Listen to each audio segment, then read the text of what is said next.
everybody. So I have this amazing person who came to visit me here in Los Angeles. Her name is Stephanie, and I know Stephanie from Instagram, and she reached out to me a long time ago because she was noticing how I was discussing vaginal health and how I was discussing health for trans men and people who, you know, have problems down there, and how I had atrophy. And so Stephanie noticed I was also discussing hormone blockers for young dysphoric children. And so Stephanie just reached out to me because she has so much incredible information about her own health and her own experiences with medications that they're using today to block puberties. So what you have is such amazing information, and so I thought it would be really awesome while you're here visiting me, because you're a healing instructor. Yeah. Is that right? Yes. Yeah. So you know, you came in here and helped me because I'm having some lower back stuff, but she actually came here and literally got rid of my back pain. I'm so excited. It's actually a miracle, you guys. It's a miracle. It's an actual miracle. I thought I was gonna have to have surgery or something. I'm so happy. I know, you saved my life.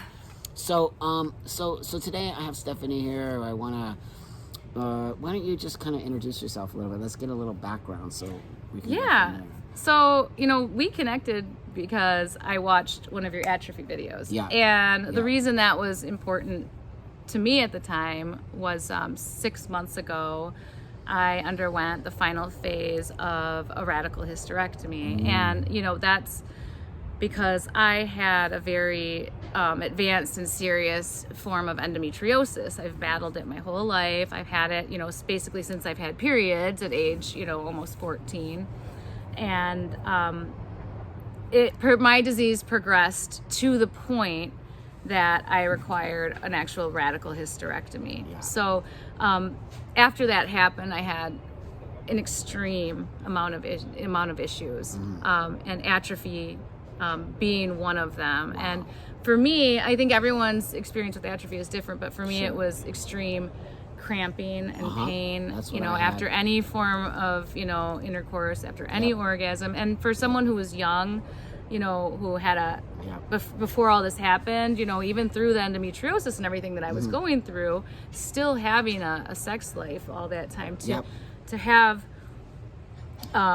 you know, that happen was kind of devastating, and nobody was talking about it. That's right. No one, not in any community. So, you know? so in the women's community, they no don't one even talks discuss about it. atrophy. You know, even and I had an amazing surgeon, and I had she was an amazing advocate for me, and she you know, she did tell me about some things, but we mostly talked about, you know, you could have dryness, you could have this, but people didn't say, oh, you know, this atrophy might turn into you having literal, like, mind-blowing cramps. And I know you said you experienced them too, like, you know, that will send you, you know, in the bed for yes, hours. like literally, like how fun is it? You know how bad that made my husband feel and stuff. That here we are, we just went through this whole huge journey of being really sick for 2 years. The last 2 years, my endometriosis had taken on a new form, and it actually had started causing major bowel adhesions. I had organ fusion, so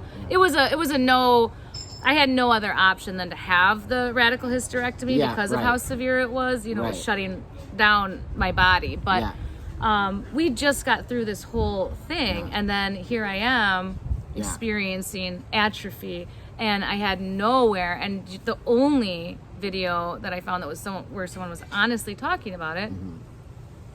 Is you. Wow. That, you know how many women like write me and tell me that they have never spoken about it, and then they found my video and they're like, wow, like I can't believe this, I think I have atrophy. And like it just so that being said, now you have to flip that onto guys like me. So we take testosterone, it actually can give us atrophy because it's the estrogen removal from your vagina. Well, and it causes thinning of the tissue. Walls, That's right. Yes. All of it, and we're not having that conversation, which is so now I see more trans men kind of reaching out about it. But my point being is the fact that we're not even being given this information prior to taking testosterone, or even understanding the things that can happen to our body, because we know it happened to me and I put it out there, and it's very small amount of conversation. So that being said, I think Stephanie has some really great information about What happened after your hysterectomy? Yeah, there's a lot of things that,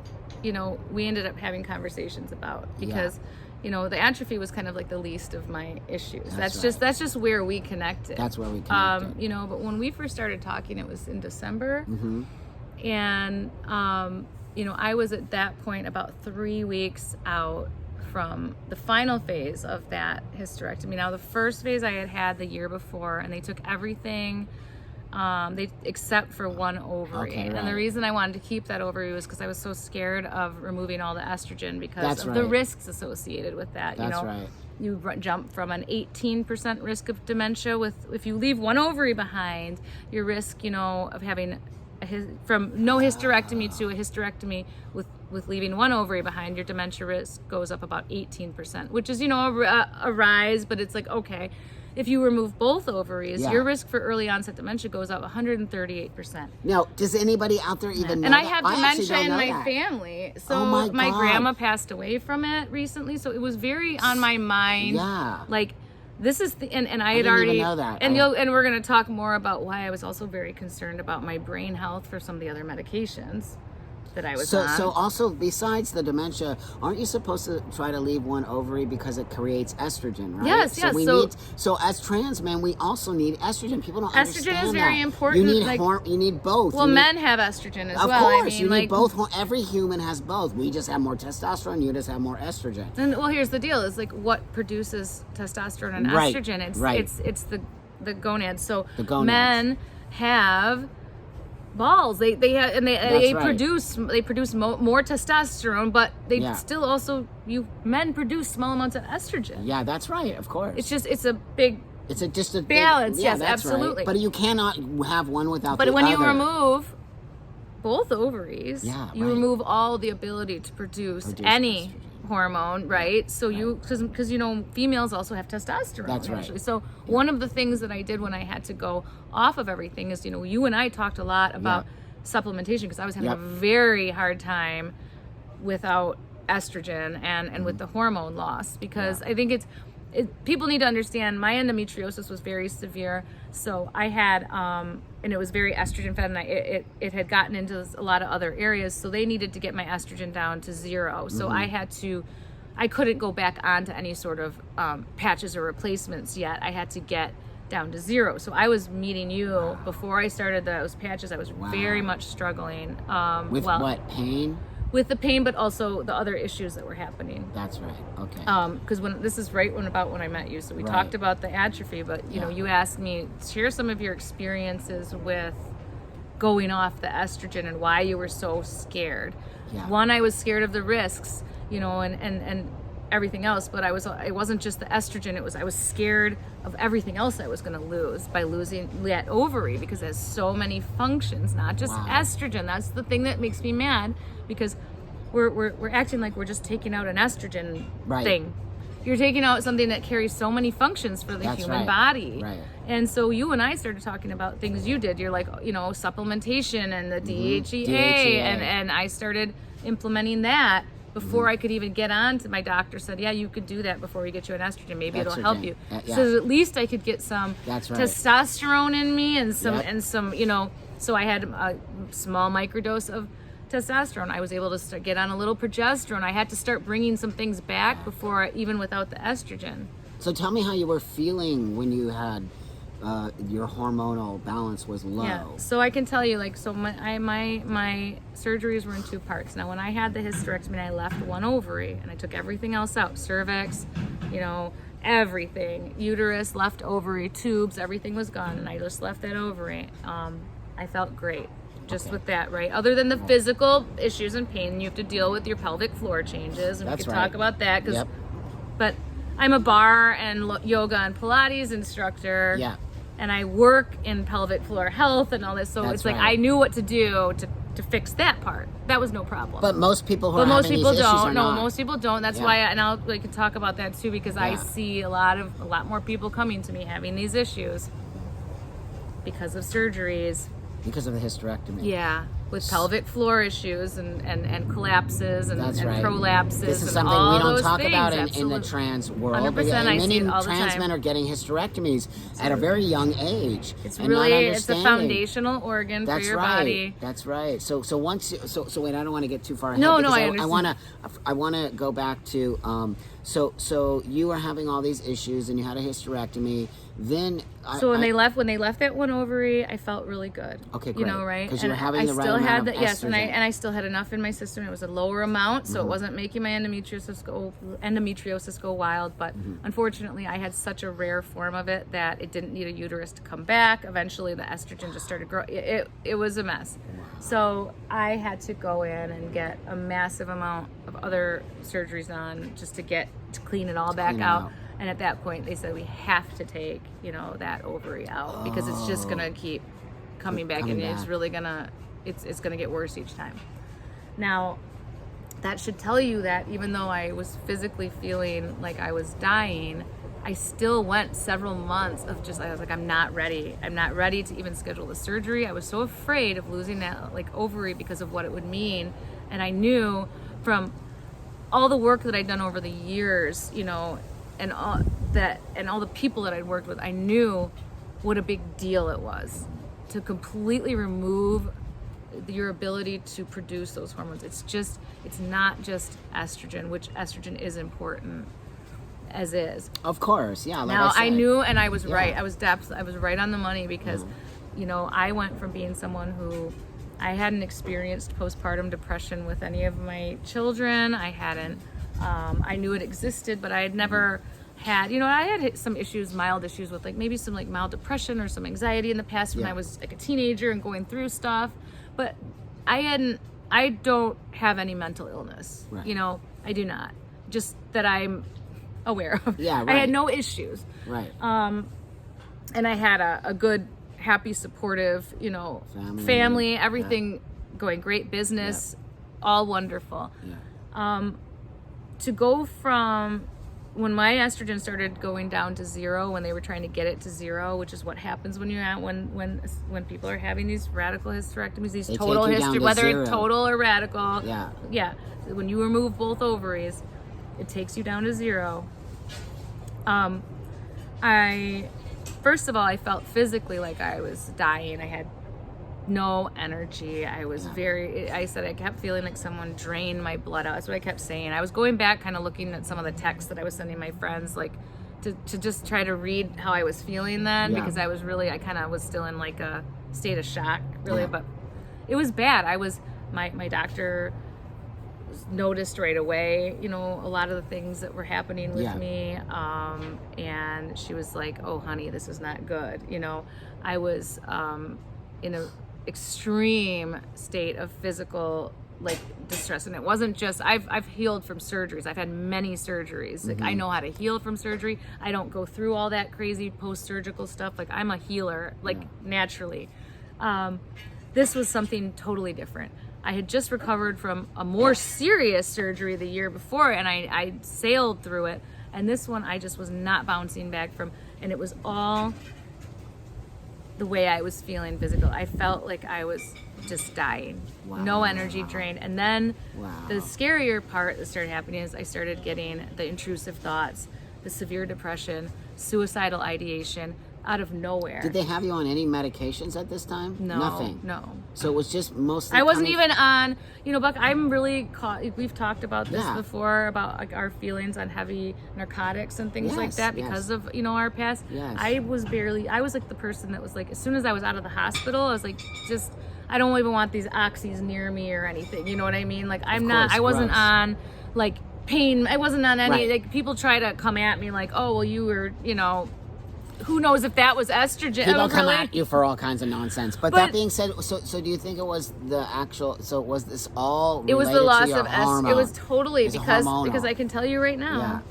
my doctor had to make sure that I was getting my estrogen depleted, so all this stuff would die. She wasn't doing anything wrong. She was trying, because I had it so severe, and she had to make damn sure that it wouldn't, that all those growths were going to die off. with the no estrogen. So the no estrogen would make all of that endometriosis stuff die off, because that's what it feeds off of. Yes, but what I was able to do, and during this time she was also doing her research, making sure with my case, because mine did come back with no uterus. That's rare, you know. Wow. Maybe less rare than we think now, you know. But when we actually got me back, you know, onto an estrogen patch, which I was able to do, we found out, because it's read by my exogenous system, which is like your skin. So it's a patch that you put on my skin. I use estradiol, and I put it on my skin. It's just a small, you know, and I do it twice a week. Yeah. And it doesn't trigger endometriosis, because endometriosis needs that whole cocktail of hormones that your ovaries produce. You know, it needs everything to grow. It can't just grow on estrogen alone. You know what I mean? Right. Yeah.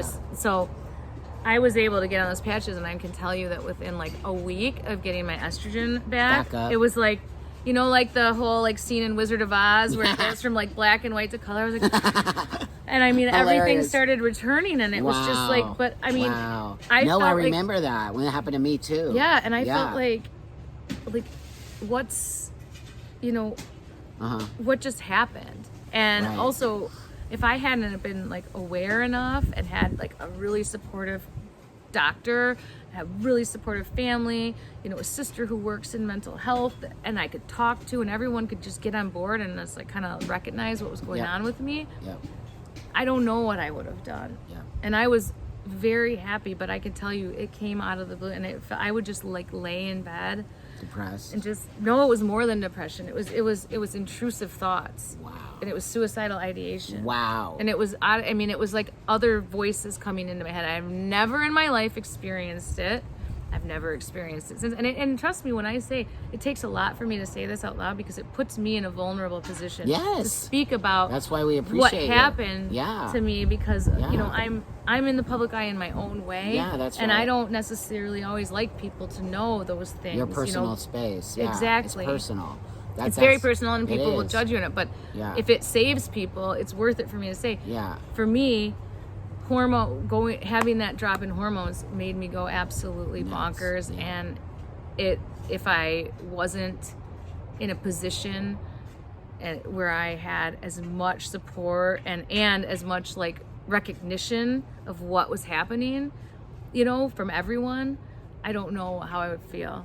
I don't know what would have been, you know what I mean? I don't know what the result would be, I guess. Yeah, that's your support group. So when all this started happening, so I know that they started to give you another drug that was an inhibitor. Yes, so I've done, so I've had endometriosis for, you know, for years. So I, you know, and I, you know, had went through a really long struggle with, you know, fertility. Well, not really infertility, because I could get pregnant, but, you know, I had well, you had some problems. Yeah, I had a lot of miscarriages. I had a lot of issues with that, you know, because of endometriosis. So, you know, one of the things that they had recommended, you know, for people who want to preserve their fertility, you know, and or be able to have kids at some point, but needed to stop the endometriosis, would be to put you on basically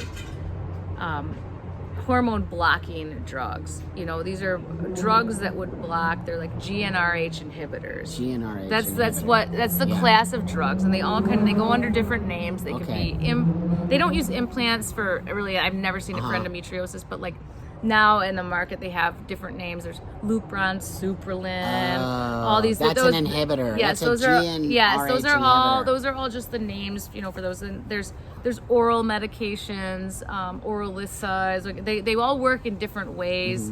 So why would they give you an inhibitor? So they would give people in the endometriosis community inhibitors to help them stop producing the to shut the estrogen down. Because the estrogen is what's making the endometriosis. Yeah, they want to shut your estrogen down, so it gives people like almost like some time to relieve the pain, or to get it to shut down enough so they can like get pregnant later, or just some people get on it because they're literally in so much pain and they're not ready to even have a hysterectomy. Does it take the pain away?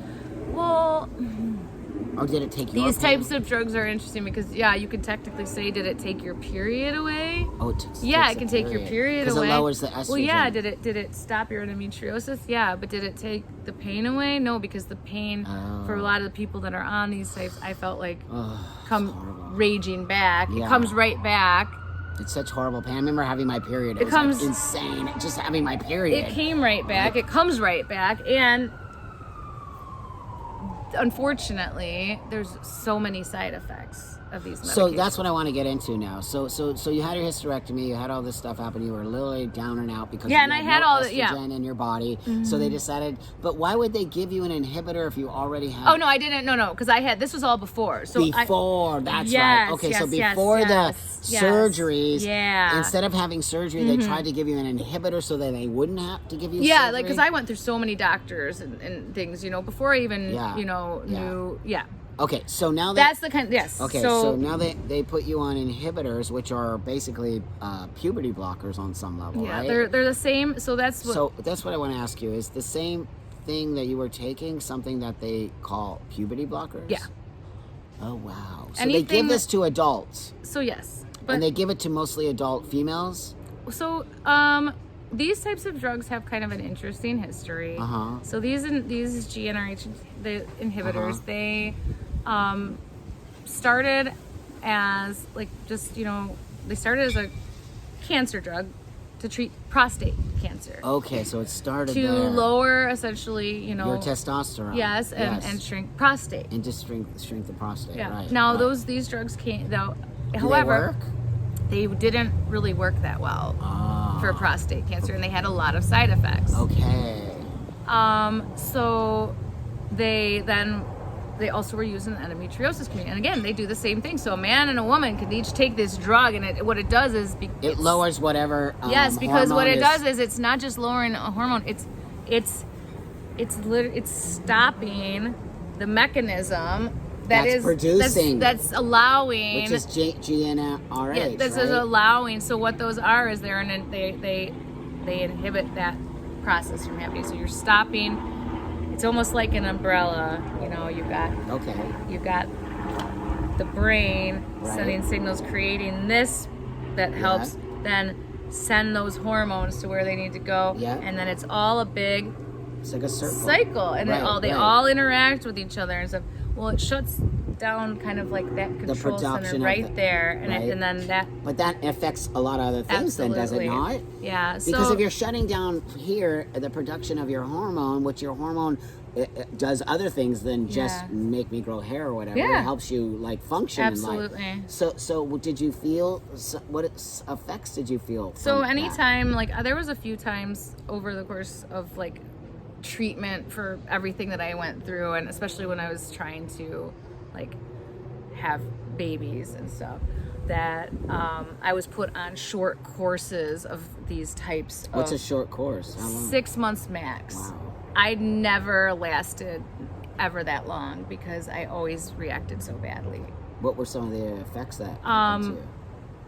Very much similar to the feeling that I felt when I had my radical hysterectomy.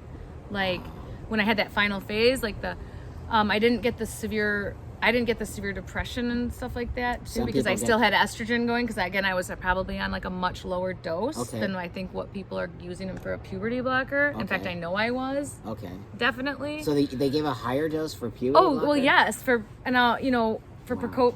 because it's used for precocious puberty, which is a rare medical condition in which puberty would happen far too soon to a child that is really, really young, and giving it to a child with precocious puberty, even that carries risks. Yes. There's tons of people that I've spoken to over the years that have had major issues, like hip replacements and stuff as a teenager, because they were put on it for precocious puberty. Wow. Now, because it does stuff to your bones. Yeah. When I was placed on any of these stuff, it was always said you have basically you can't be on them for more than 6 months.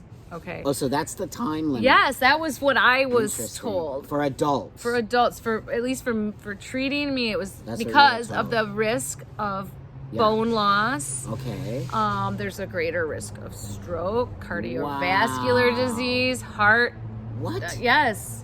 Wow. Heart issues, absolutely. The side effects are insane. Brain, the dementia, all that stuff. So does it affect your brain development yes, absolutely, because you're literally affecting your body's ability to properly produce mitochondria.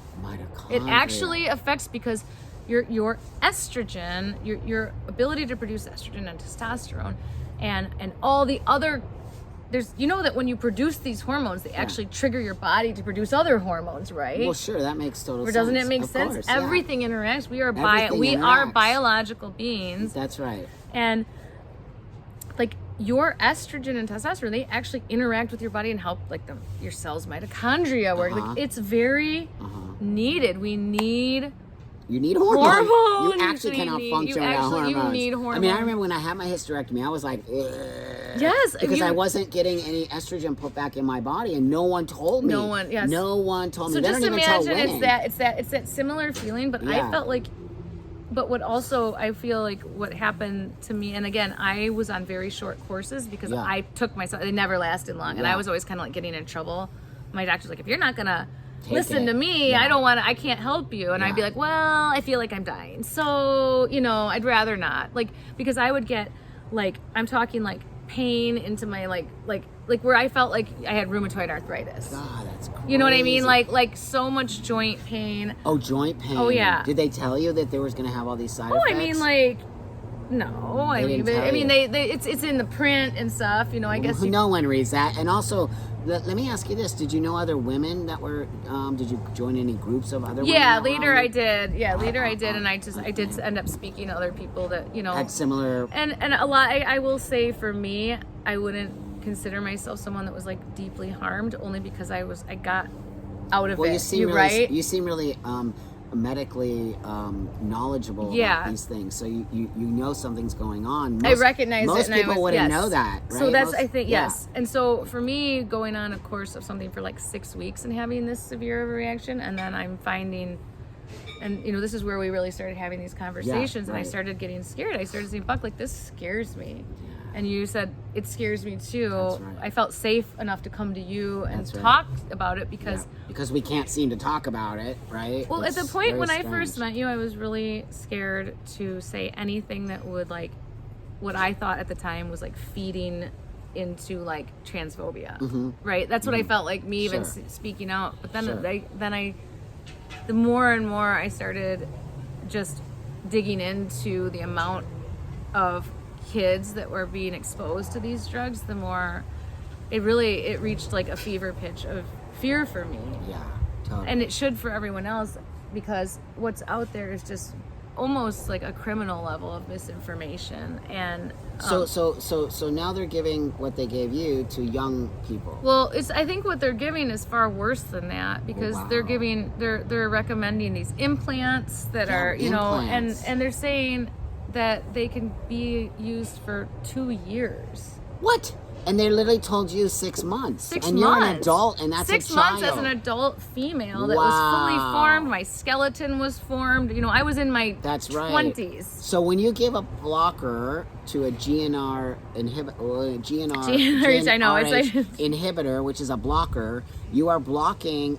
Anybody go out there and just Google GnRH inhibitor. Look at a graph. Find an image. I'll actually put it in here in the edit. You will see exactly what hormones do to our body and why they are so incredibly important during the time of puberty. You only go through puberty once in your whole life, once. So when they say it's a pause button, I want to ask you about that. Yeah. How is it a pause button? So you can literally pause puberty and bring it back? How is that possible? Because then let's say you're 2 years on blockers. Those 2 years of puberty, they're saying once you undo that blocker, it comes back. No, it doesn't. No. It doesn't pick back up. There's actually parts of the process in your body that become irreparably broken and never recover, and that's why it's just shocking that we are not having this actual honest conversation within our community.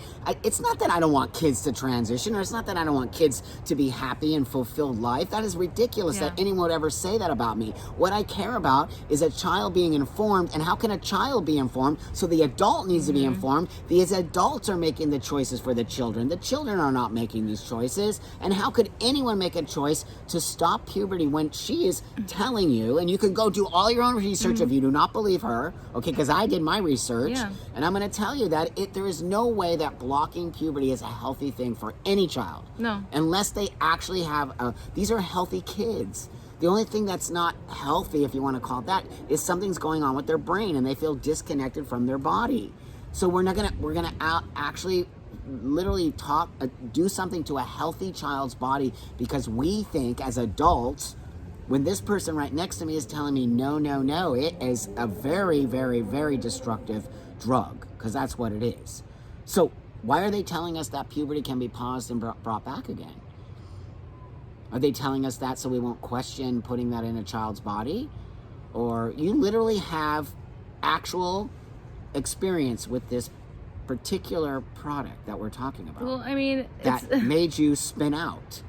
It literally made you spin out. So what's that going to do to a child? Well, I mean, and it's not like I was, these aren't like outlier situations. I mean, you just have to look it up. I'm not trying to, No one's, no. Do you know the only reason I have you sitting next to me is because you have used it. You have an actual personal experience with a product that I find to be kind of scary. And every story I've read of every woman using Lupron says exactly the same thing you said. It made them totally freak out. They hated it. They had suicidal ideations from it. So what are some of the side effects, physical side effects from this particular product?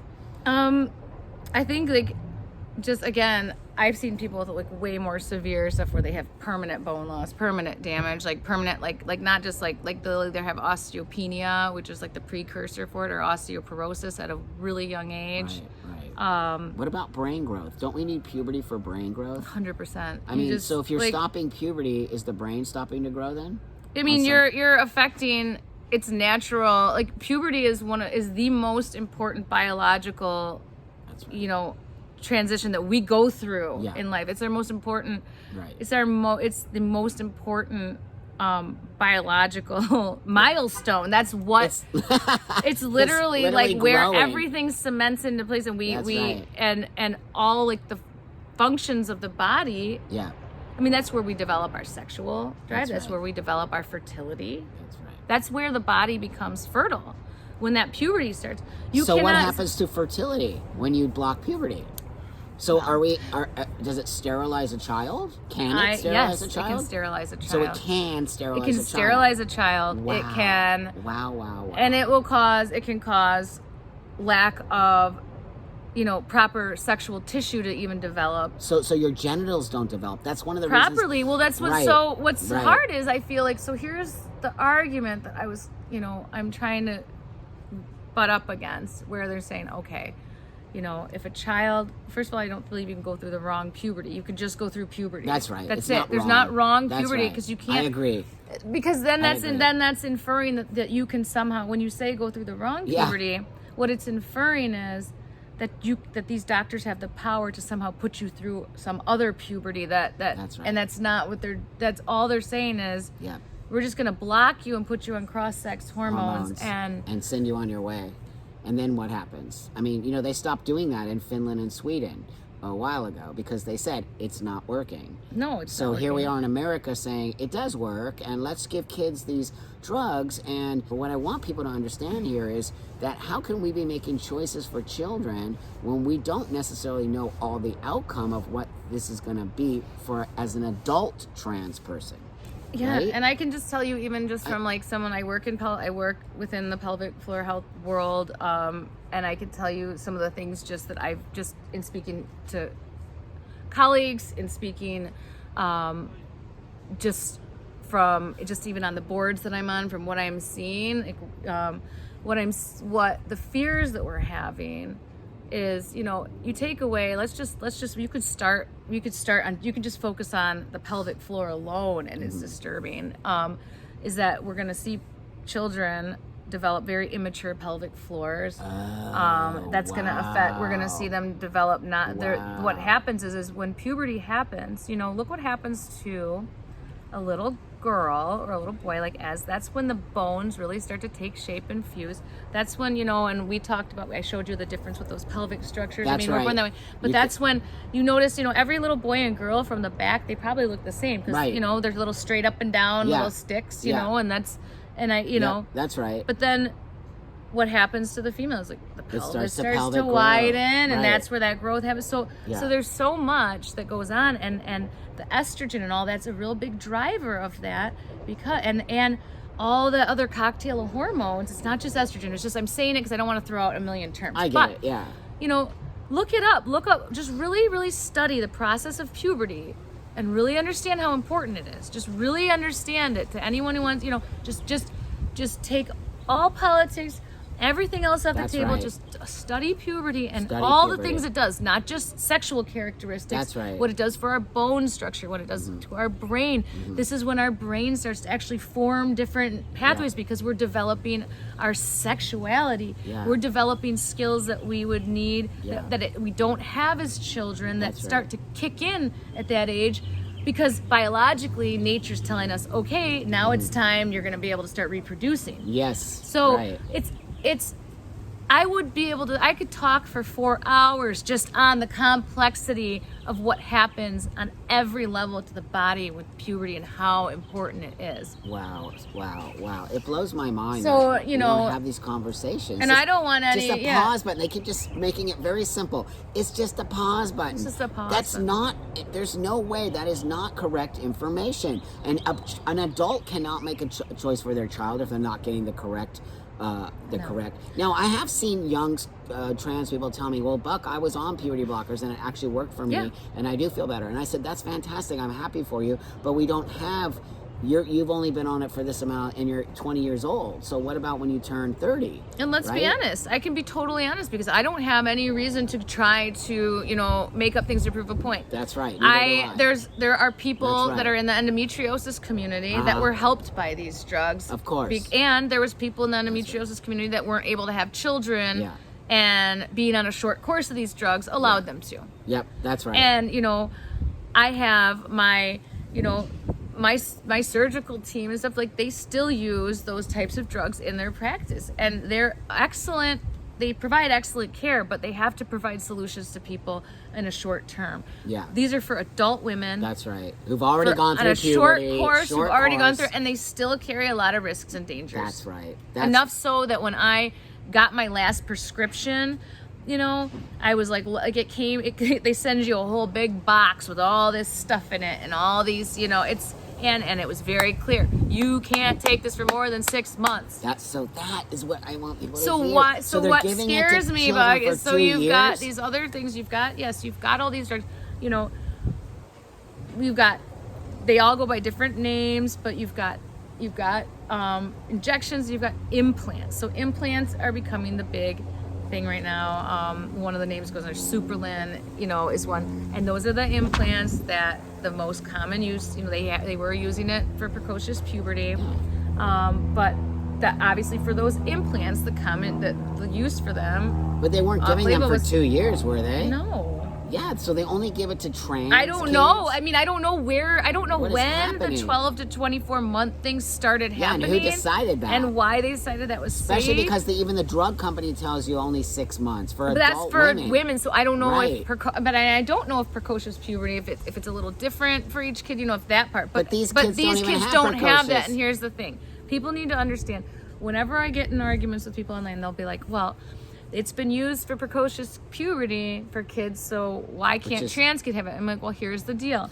When you have precocious puberty, it's literally meaning that you have an overactivation, and so you have to take something to bring it down. So it's just like being hyperthyroid or hypothyroid, right? It's like you have something that's too much, so it's just got to bring it down. Now, those kids still had issues. They still had issues. They still had risks. And they didn't take them on for 2 years, No, right? I don't think so. I haven't heard, but I'm going to look into I don't know anyone, I've not heard of any precocious puberty kids having them for 2 years, 12, But, again, I didn't know. I don't know. I don't dig into, the No, but that's fine because we're not really concerned. Well, I'm not necessarily concerned with that because that's what the drug is. But that's what it was for. It's still even what it's made for was dangerous. But when kids are trans, they don't have precocious They don't have puberty. anything wrong with them physically that needs slowing down. They have an perfect body. The only thing that they have something going on here is a dysphoric brain. So that's what I just want people to start hearing other people's experience with the product or drug, whatever you want to call it, that they're using which is off-label, by the way. It's not made for trans kids, if that's even a thing. And that I do think we need to slow down, and I think we need to understand the detrimental long-term effects of these. I know as an adult what I'm doing to my body, and I have no problems with it. It's my body. I can make that choice.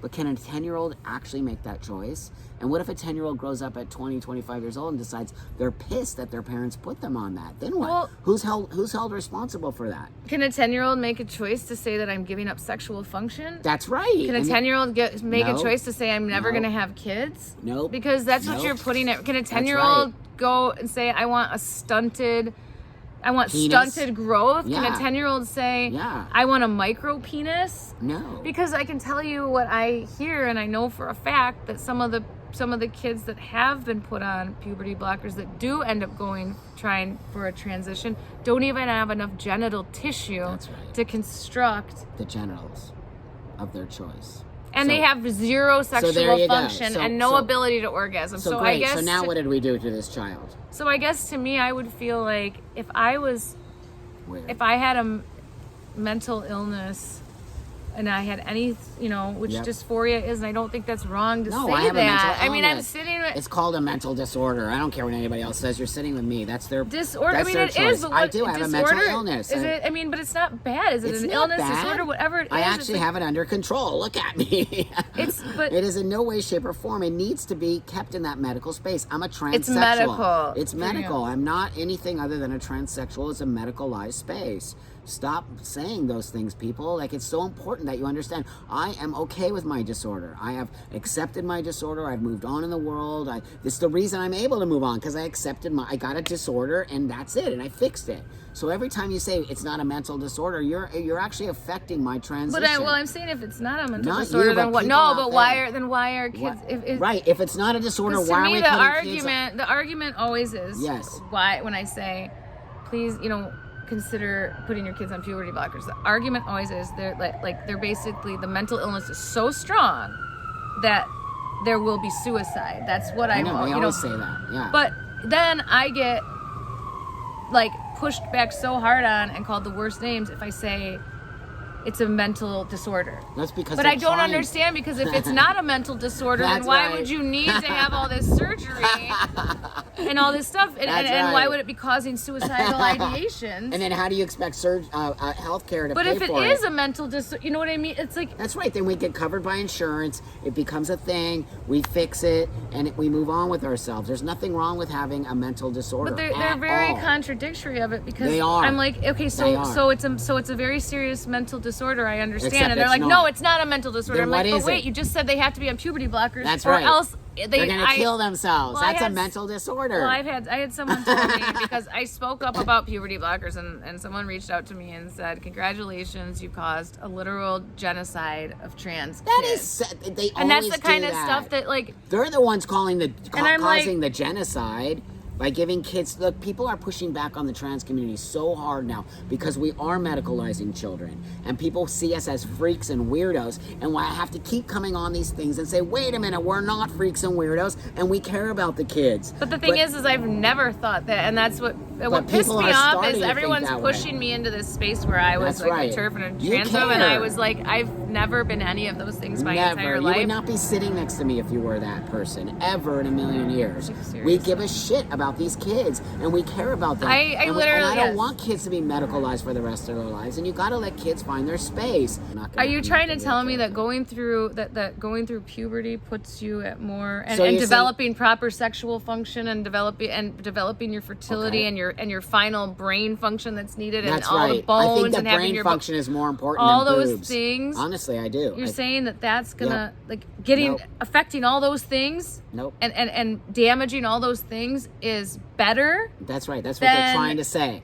They're trying to say that. Allowing a kid to just socially transition for a while and say, you got to take some space, or just leaving them alone and leaving them alone. Not pushing them into a medicalized space. That's right. At this point. But for some reason, people think it's transphobic not to transition little children, which I disagree, and I'm a trans person, so I know it's not transphobic. It's a means and a way to say we have to have a conversation. As a kid, if this was offered to you, would you have taken it? No, my parents told me that they would have never given it to me. No, but like, let's say if... Nope. I don't think I would. If you were a kid and you were pushed in that space and you were a dysphoric kid, like if you were a kid right now. Yeah, I don't think I would, because I don't think I would understand it. You know what I mean? But as a kid, you might want to do it because you think it's going to stop everything. So but that's what I'm saying. If you were a kid, right? If you were a kid. If you're presented as a kid, you're going to say, yeah, give it to me. It means I can be a little boy. If someone told little Buck at 10 years old, hey, I have something, a medicine and it's amazing, that and it's make just you going to look like a boy. It's going to fix all your problems, and you're going to be great. But you know, I didn't have a lot of problems as a kid. But at that point, but you know what I mean? Like if you were in that space before your sexuality came in, would you have ever even Yes. Every kid in the world would have. You would have thought, who cares? Sex is gross. I don't even know what that is. Like, I don't want to. Good point. Or, do you think that kids, I just want to ask these questions and get real answers. Do you, bottom line, do you think that children can consent to signing away their brain health, their bone health, their fertility, and their sexuality for the rest of their life? Yeah.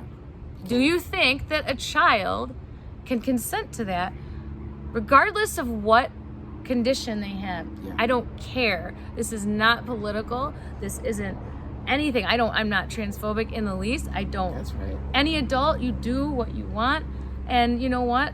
Support any sort of gender expression that a child has, but just answer those questions to me and then prove to me that they're safe, because I can tell you what, I know my facts because I lived my facts, right? That's right. So, but anybody that I try to argue with that is promoting these, they don't engage back. They run away and they block me. And they call you names. Or the doctors that are putting these out there, they'll just block you. They'll block you. That's right. They don't want to have a conversation. So that says to me that something's up. When no one wants to talk about it, something's up. Really, change my mind. I'll give you up? an opportunity to actually change my mind. I've given many people an opportunity to change my mind. And I guess ask one more question. For me, I just wonder when an implant that we're giving to kids would cost $37,000. I mean, I feel like that's the Superlin implants. I mean, look it up. Well, someone's making some money. I mean, and then I would also... Wow. Yeah. Wow. Yeah, I would also encourage people to look at the same dosage. We know how they were giving them to adults of the same type of drug. And then look at the cost on that. I just think people look it up. I mean, so it's fun. It's a fun challenge. They're changing the cost. So the cost for eight times that the cost is 8 times the amount. So the cost for an adult is X, and the cost to give the same exact medication to a child is X.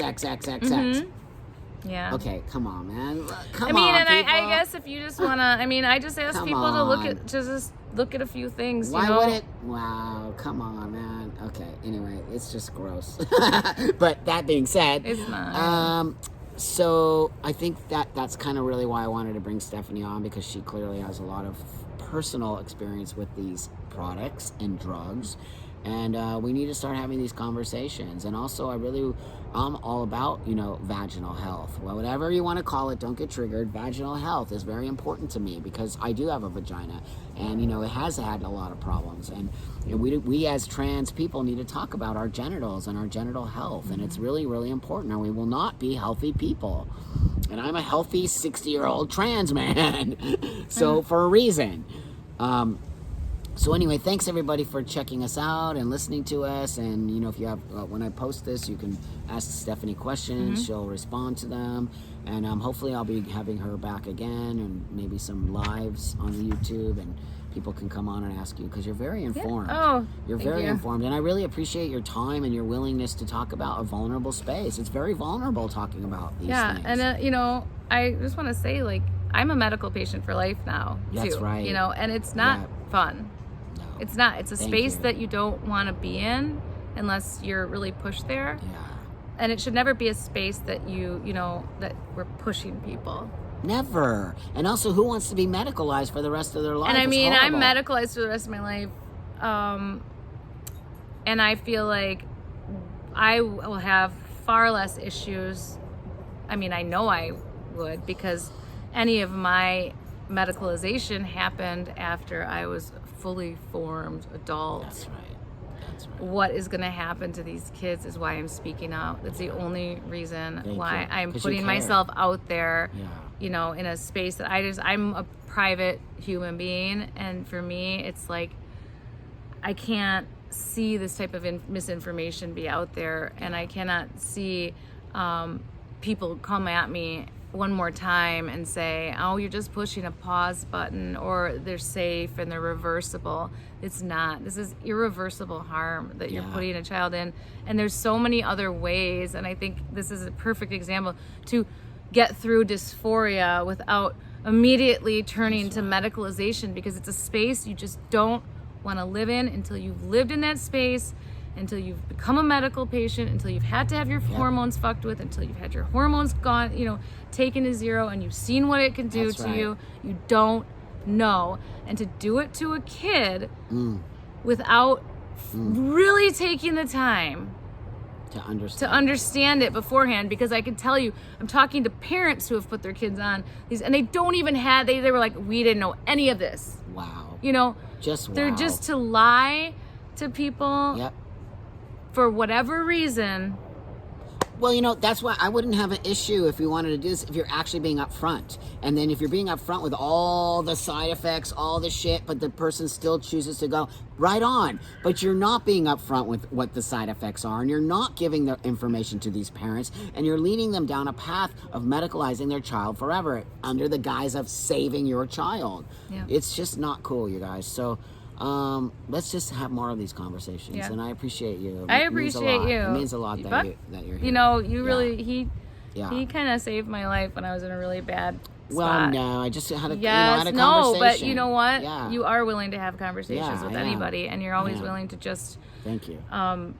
Listen and to what people really have to say. You don't have an agenda. That's what makes me mad when people put that on you, because you just really listen to people's experiences. Thank you. It means a lot to me that you see that, and other people out there see it, because that's true. But that's just the politics of everything. Yeah. I don't get I'm a person who's focused, and I know exactly why I'm here and why I'm talking about this, because I do care about this community, and I do care about trans people. Yeah. And I want everyone to have what I have, which is happiness, fulfilled happiness beyond belief, because I did transition. And so that's all I want this community to understand, is we need to be healthy, we need to be focused, we need to care about each other, and not just wing nutty throw shit on the wall and hopefully it sticks. Yep. So that's where we need to be. Yep. And I understand desperation. I understand putting yourself. I understand being desperate to want something done. That's right. Of course. But don't put yourself into another harmful situation. That's right. Okay, thanks everybody. Like and subscribe to my channel so we can keep building it up and getting these voices out there. And I really appreciate you guys all listening and making comments and helping me really bring voices to the world that might not ever be heard. And she cares. She does care about us. She cares about trans people. She cares about me, and she cares about you. So thanks everybody. See you in the next time.